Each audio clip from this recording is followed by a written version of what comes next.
নেই সবাইকে। আমার গপু আজকে ফার্স্ট টাইম স্কুলে যাবে, তো আমার গপু ঘুমাচ্ছে দেখে স্কুলের নাম ছিল তাড়াতাড়ি উঠে যায়। আজকে ডাকলে উঠে না, কেমন দেখবো। গপু, ও গপু ওঠো, স্কুলে যাবে বাবু। আমার গপু খুব স্কুলে যাওয়ার জন্য এক্সাইটেড। ও গপু ওঠো, স্কুলে যাবে বাবা, স্কুলে যাবে তো, ওঠো। তোমার স্কুল আছে না, তুমি স্কুলে যাবে তো, ওঠো। ও গপু না, তুমি স্কুলে যাবে না?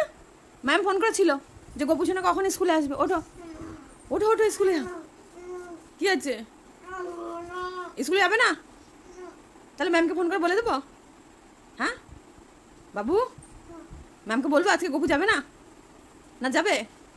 ও যাবে, গপু যাবে। তাহলে কমপ্লেনটা খেতে হবে, জলটা খেতে হবে। না, জলটা খেয়ে না, এই যে ব্যাস। এবার আমার গপু কমপ্লেন খাবে, কমপ্লেন বয়। না, আমি খাই দেবো, দাঁড়া খাই দিচ্ছি। স্কুলে যাবে পাগল করে দিয়েছে। হ্যাঁ, এই দাদা স্কুলে যায়, স্কুলে যায়, যে অ্যাডমিশন হয়ে গেছে, যে স্কুলে যাওয়ার দিন সেই বলছে আর যাবে না। মানে অত মানে কি করে পাগল করতে আমার গপু জানে। সবাইকে আমি বলছি তোমার জন্য বদনাম করছি।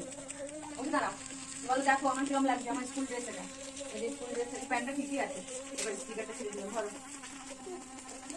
সবাইকে জিজ্ঞেস করো আমার কিরম লাগছে।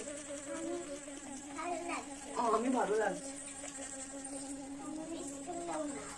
স্কুল যাবে না? হ্যাঁ, সারা বছর ধরে ভর্তি করে দাও, ভর্তি করে দাও, আমাকে স্কুলে দাও, আমাকে স্কুলে দাও, তারপরে স্কুল যাওয়া হয়ে গেছে। আজ থেকে আমার একটা নতুন পরিচয় হবে, আদ্রিজের মাম্মি। তাই তো আদ্রিজ? দাঁড়া, পাপা আসুক, পাপা নিয়ে যাবে তো। আজকে প্রথম দিন না, পাপা নিয়ে যাবে, দাঁড়া।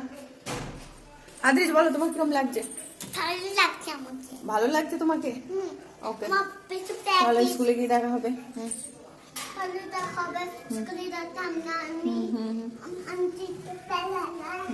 তোমার বাবা রে, কি যাচ্ছে রে। টাটা গোপীশ না, টাটা। মা বড় হয়ে গেছে আমার ছেলে। হ্যাঁ, এটা হচ্ছে আমার গোপুর স্কুল। এই যে গপু স্কুলের ভেতরে গেল তো ভালো মতো, তারপরে দেখছি গলার আওয়াজ পাচ্ছি, কাঁদছে। দু একজনও কাঁদছিল, কিন্তু আমার গপুর গলার আওয়াজ সব থেকে যেন বেশি। আর একটা জিনিস নিয়ে টেনশন করছিলাম যে গপু কাঁদলেই বমি করে দেয়, তো কিছু করার নেই, সব মায়ের মতো আমারও একই হাল হয়েছে। এই যে আদর্শ বাবা স্কুলে বাচ্চাকে দিয়ে মায়ের কাছে ভরসা পায়, নিজে রয়ে গেছে অফিস যাওয়া হবে। এই যে শুধু একেই বলে আদর্শ বাবা। আদর্শ স্বামী না হতে পারলে কি হইল, আদর্শ বাবা হতে পারছে তো, এটাই খুঁজে। এটা স্কুলের সামনে ডায়লগ দিচ্ছে, আদর্শ বাবা বাবা। দাঁড়িয়ে দাঁড়িয়ে কি করব ভাবছিলাম, তো আদর্শ বাবাকে নিয়ে গিয়ে একটু চা খাওয়ালাম, কারণ 10টা থেকে 11টা 1 ঘন্টা দাঁড়িয়ে থাকতে হবে, তাই একটু চা খাওয়া যাক, এইভাবে গেলাম। কাছ থেকে চা দিচ্ছিল